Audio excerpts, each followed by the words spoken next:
Scheme ऐसी बताओ कि लोग बोले सड़क से उठा के स्टार बना दिया। हेलो एवरीवन, आज हम बात करेंगे पोर्टफोलियो मैनेजमेंट सर्विसेज के बारे में, जो कि है पीएमएस। तो जानेंगे इसके बारे में सब कुछ, इसकी बेसिक डिटेल्स से लेके इसके टाइप्स को लेकर, इसका प्रोसेस, इसका comparison and the top 5 PMS. तो चलिए जानते हैं। तो पीएमएस क्या है? पीएमएस है अपना पोर्टफोलियो मैनेजमेंट सर्विसेज, राइट। तो ये भी एक काइंड ऑफ म्यूचुअल फंड की तरह ही होता है, लेकिन ये म्यूचुअल फंड से बहुत सारे चीज़ों में डिफ़र करता है। अब वो किन चीज़ों में डिफ़र करता है वो मैं आज आपको इस वीडियो में बताऊंगा।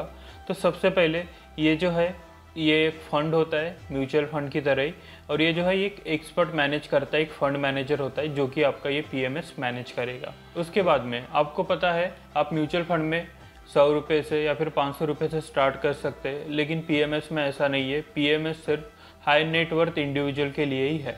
तो इसका जो बेसिक अमाउंट है ना वो है 50 लाख रुपीज़, जो कि पहले था 25 लाख रुपीज़। रिसेंटली सेबी ने जो है ये लिमिट बढ़ा दिया है, तो मतलब आपके पास में मिनिमम 50 लाख रुपये होने चाहिए इसमें इन्वेस्ट करने के लिए। उसके बाद में म्यूचुअल फंड में हमने देखा है कि जो ओनरशिप है वो म्यूचुअल फंड जो मैनेजर होता है उसके पास में होता है। यानी अगर वो कोई कुछ बाय कर रहा है तो वो जो कंपनी बन रही है म्यूचुअल फंड की, वो उसके पास में उसका ओनरशिप होता है, स्टॉक का या फिर डेट का। वेयर एज पीएमएस में हम देखते हैं कि जो ओनरशिप है वो इन्वेस्टर के साथ में ही होता है।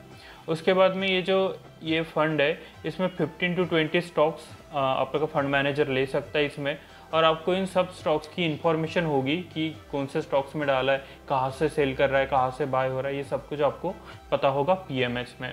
और इसमें एक लॉक इन पीरियड भी हो सकता है, वो डिफ़र करता है पीएमएस टू पीएमएस। और जो बेस्ट थिंग है पीएमएस के रिगार्डिंग वो है इसका कस्टमाइजेशन, राइट।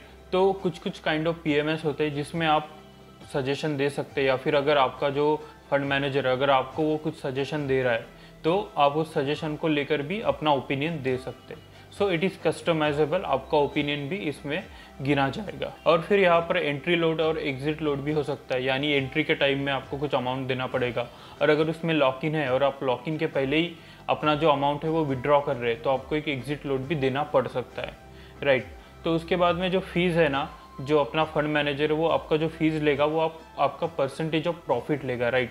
तो उसका कुछ कैप होगा, लाइक 1 to 3%, 5%। वो बोलेगा कि एक साल में मैं आपको 10% रिटर्न ला के दूंगा, लेकिन अगर वो 10% के ऊपर ला कर दे रहा है तो जो ऊपर वाला अमाउंट है उस पर कुछ एक्स्ट्रा परसेंटेज वो भी चार्ज कर सकते हैं।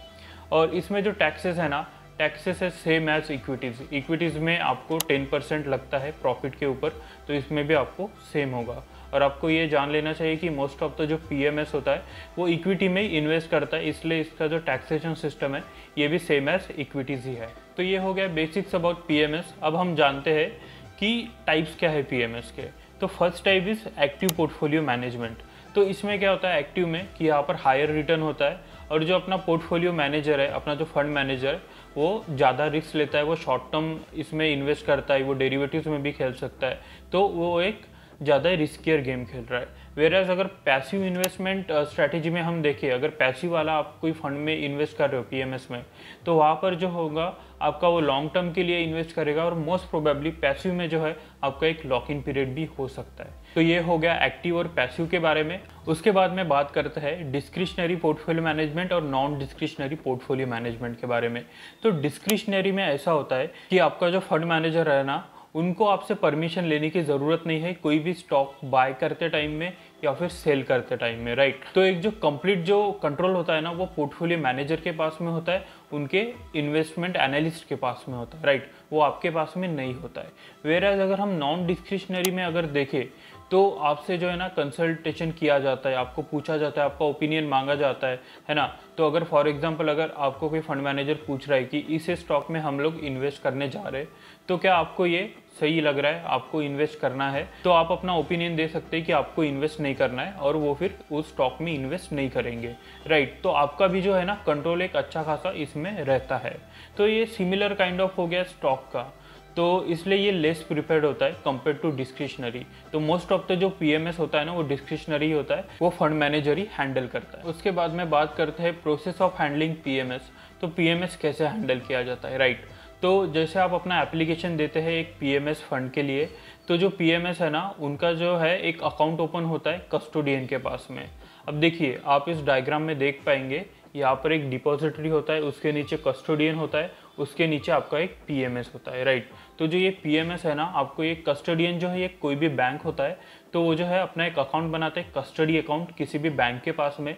तो उस बैंक में जो है वो क्लाइंट की डिटेल्स भी फिल करता है, तो सारा जो क्लाइंट का डिटेल्स है, क्लाइंट का डीमैट अकाउंट उसमें बनता है, राइट। और जो पीएमएस का फंड मैनेजर है ना, वो एक ऑथराइज सिग्नेटरी होता है उस कस्टोडियन अकाउंट में। तो मतलब जो आपका मैनेजर है, फंड मैनेजर, वो आपके बिहाफ में बाय कर रहा है वहाँ पर, मतलब उसको पावर ऑफ अटॉर्नी वहाँ पर मिला हुआ है, राइट। तो इस प्रकार से ये जो सिस्टम है काम कर रहा है। और इसमें एक ध्यान देने वाली बात ये है कि जब भी आपका जो फंड मैनेजर है वो सेलिंग या फिर बाइंग करने जाएगा ना, कुछ भी उसका बाय किया या सेल किया, तो आप उसका जो एक मैसेज है ना वो आपको मिलेगा, क्योंकि वो कस्टोडियन के साथ में रजिस्टर्ड है, राइट। तो ये हालांकि आप पर भी डिपेंड करता है कि आप उनको बताना चाहोगे कि आपको सब नोटिफिकेशन चाहिए या नहीं। तो आप अपने पीएमएस फंड मैनेजर को बोल सकते हो कि हमें सब कुछ नोटिफिकेशन चाहिए कि आप क्या बाय कर रहे हो, क्या सेल कर रहे हो। तो उसके बाद में वो वैसे अपडेट करेगा अपने कस्टोडियन के साथ में, और आपको भी जो है उसका नोटिफिकेशन मिलेगा, उसका जो कॉन्ट्रैक्ट नोट है आपको भी सेंड किया जाएगा। तो इसके बाद में बात करते हैं कंपैरिजन की कि रिटर्न जो है आपको किस में कितना मिल रहा है। आपको जो बेंचमार्क है यानी निफ्टी 50, और दूसरा है म्यूचुअल फंड, और तीसरा है अपना पीएमएस, राइट। तो तीनों में से किस में ज़्यादा आपको रिटर्न मिल रहा है। तो हम यहाँ पर आप एक चार्ट देख पा रहे होंगे, हम लोग ये डेटा एनालिसिस कर रहे हैं 2010 से 2020 तक का, राइट। और हमने देखा है 1 ईयर, 2 ईयर, 3 ईयर, 5 और 10 ईयर का बकेट हमने ऐसा बनाया हुआ है।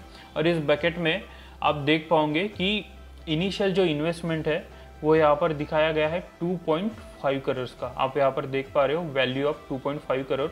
तो अगर आपने 2.5 करोड़ इन्वेस्ट किया था 1 साल के लिए, तो निफ्टी 50 में जो है ना वो 2.18 करोड़ हुआ है, मतलब वो कम हुआ है। और ये हम स्टार्ट करें 2010 से, राइट। तो वो कम हुआ है। जबकि हम पीएमएस में देखें, और यहाँ पर ध्यान देने वाली बात यह है कि हम टॉप 5 म्यूचुअल फंड की बात कर रहे हैं और टॉप 5 पीएमएस की बात कर रहे हैं। तो 1 ईयर में जो है टॉप 5 म्यूचुअल फंड जो है ना 2.45 दिया, मतलब इसका भी कम हुआ है 2.5 से। और जबकि पीएमएस में अगर आप टॉप 5 में इन्वेस्ट किया होता तो आपका जो है अमाउंट वो 2.78 करोड़ हुआ होता। उसके बाद में 2 साल के लिए आप देख सकते हो यहाँ पर भी पीएमएस हाई है 3.05 करोड़। और फिर 3 साल के लिए यहाँ पर भी पीएमएस ही हाई है, फिर 5 ईयर्स और 10 ईयर्स। यहाँ पर देख पाओगे कि पीएमएस में सबसे ज़्यादा रिटर्न दिया है। और ये टॉप 5 पीएमएस की हम बात कर रहे हैं, आप कंफ्यूज मत हो जाना कि किसी भी रैंडम पीएमएस में आप इन्वेस्ट कर दोगे और आपको जो है इतना रिटर्न मिल जाएगा, ऐसा नहीं होता है, राइट। तो ये डिपेंड किस पे करता है कि आप टॉप 5 पे कर रहे हो। तो देखो ये जो टॉप 5 का लिस्ट है ना चेंज होता रहता है, राइट। तो अगर 2010 में कोई टॉप 5 पीएमएस अलग था तो ज़रूर नहीं है कि 2020 में भी वो भी सेम रहेगा। तो हो सकता है आपको जो अपना पीएमएस है वो चेंज करना पड़े time to time, right, to be in the top 5 PMS list. तो उस तरह से आपको एक ज़्यादा रिटर्न मिल पाएगा। आप देख सकते हो 10 ईयर्स में जहाँ पर निफ्टी 50 ने दिया है 5.32 का डबल किया है, मतलब 2.5 करोड़ से। उसके बाद में म्यूचुअल फंड्स में 8.68 करोड़ दिया है। और जबकि पीएमएस ने 10.83 करोड़ आपको जो रिटर्न दिया है 2.5 करोड़ से, मतलब ऑलमोस्ट ये पकड़ लीजिए 4 टाइम्स हुआ है जब आपने टॉप 5 पीएमएस में अप्लाई किया था। तो अभी हम बात करते हैं कि करंटली टॉप 5 पीएमएस कौन सा है। तो आपको ये भी समझना चाहिए कि जब हम टॉप 5 पीएमएस की बात कर रहे हैं तो हमें एसेट अंडर मैनेजमेंट के बारे में बात कर रहे हैं, ना कि रिटर्न के लिए, राइट। तो रिटर्न से जो है आपको टॉप 5 पीएमएस का कितना % कितना रिटर्न मिला है वो बताते हैं, लेकिन हम वो नहीं बता रहे, हम बात कर रहे हैं एसेट अंडर मैनेजमेंट, यानी कोई पीएमएस कितना बड़ा है, राइट। आई होप ये कंसेप्ट आपको समझ गया होगा। एसेट अंडर मैनेजमेंट इज़, अगर फॉर एग्जांपल आपके 100 क्लाइंट्स ने 1 करोड़ का इन्वेस्टमेंट किया है, तो आपका जो एसेट अंडर मैनेजमेंट है वो हो जाएगा 100 करोड़ का। तो इसको ही AUM कहते हैं। तो आप देख पाएंगे इनाम एसेट मैनेजमेंट कंपनी जो है इसका AUM 31,394 करोड़ है। फिर सेकंड आता है आस्क इन्वेस्टमेंट मैनेजर जिसका AUM है 26,869 करोड़ और इसने रिटर्न दिया है 8.26% का, जबकि फर्स्ट नंबर पे है उसने रिटर्न दिया था 23.97% का। अब थर्ड की बात करें तो IIFL एसेट मैनेजमेंट है। तो इसका जो AUM है वह 19,920 करोड़ है, जबकि इसने रिटर्न दिया है आपको 13.64% का, राइट। और उसके बाद में क्वांटम एडवाइजर्स, इसने 13.24% का दिया है 16,000 के AUM के साथ में, जबकि वाइट ओक कैपिटल मैनेजमेंट ने दिया है 13.24% का, same as Quantum Advisors. Right, तो ये हो गया टॉप 5 लिस्ट के बारे में।